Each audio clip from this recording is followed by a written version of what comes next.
まずは朝食です。ざっくりざっと色を作ります。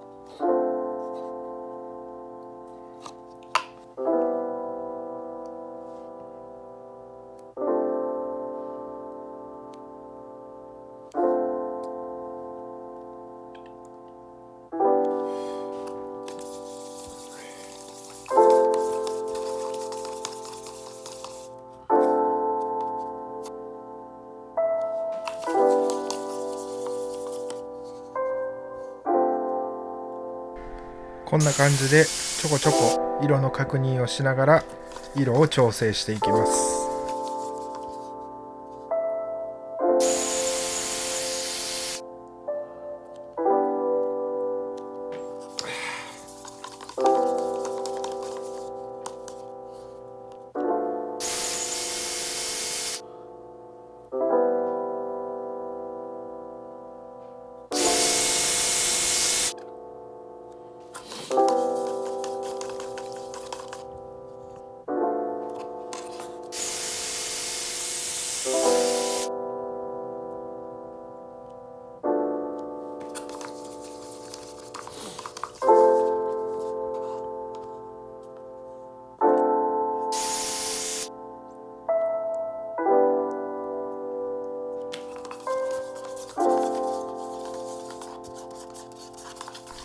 できるだけこの時点でいい色を作っておいてください。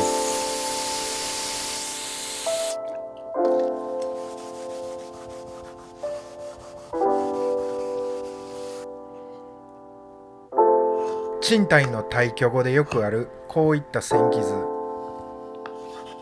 引きずり倒したような線傷、これらのリペアの方法を2種類紹介します。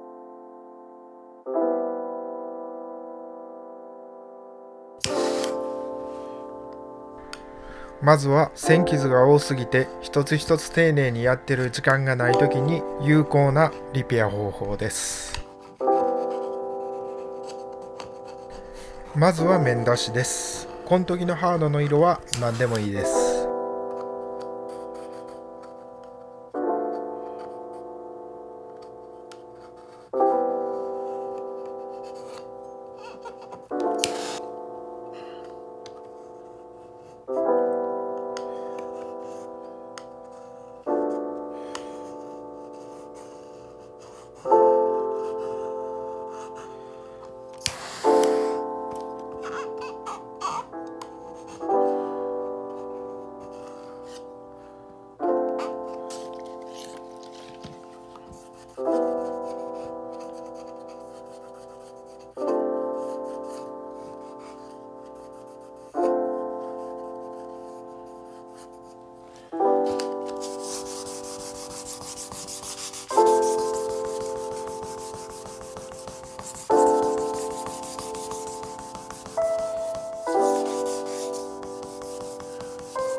1枚丸々塗ってしまうので、塗るフローリングをマスキングテープで囲ってください。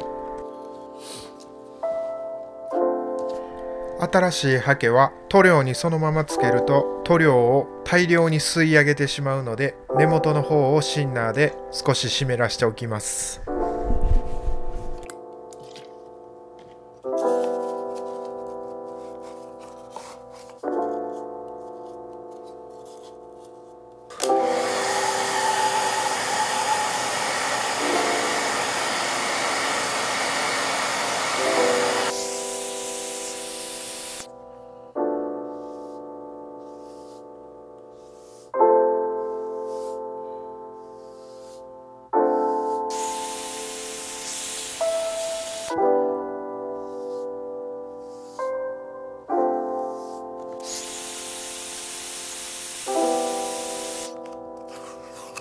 ある程度塗れたらマスキングテープを一旦剥がして周りとの色の差を確かめます。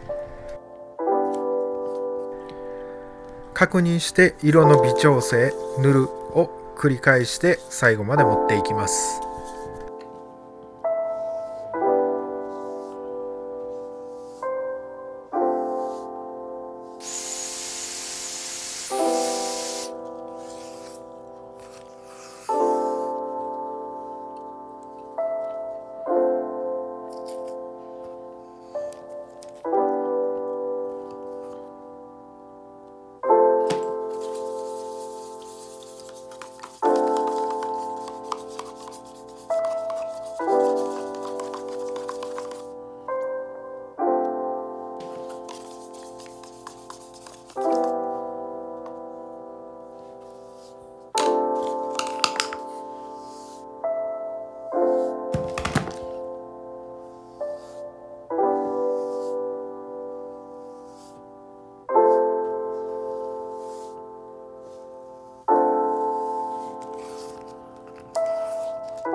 今回は安いハケを使ったのでハケのおけけがへばりついてるんですが、毛の抜けにくいハケを選んでください。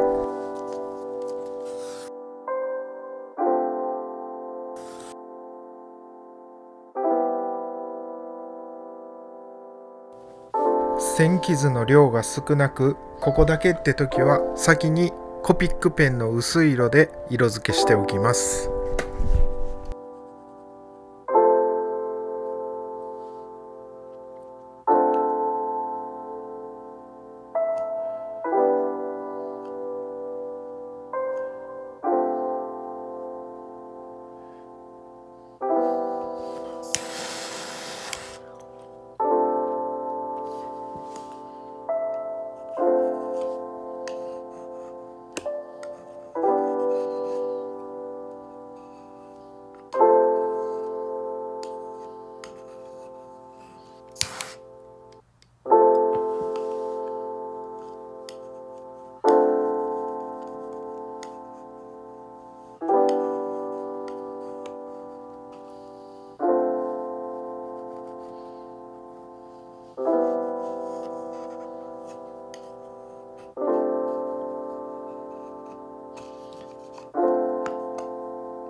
カラーチックの濃度が濃いとチック盛りするので、なるだけ薄めでちょんちょん塗っていきます。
この2種類の塗り方をマスターすれば、線傷がどんなに多くても効率よく作業することができるのでおすすめです。ご視聴ありがとうございました。楽しんでいただけたらチャンネル登録、グッド評価をよろしくお願いします。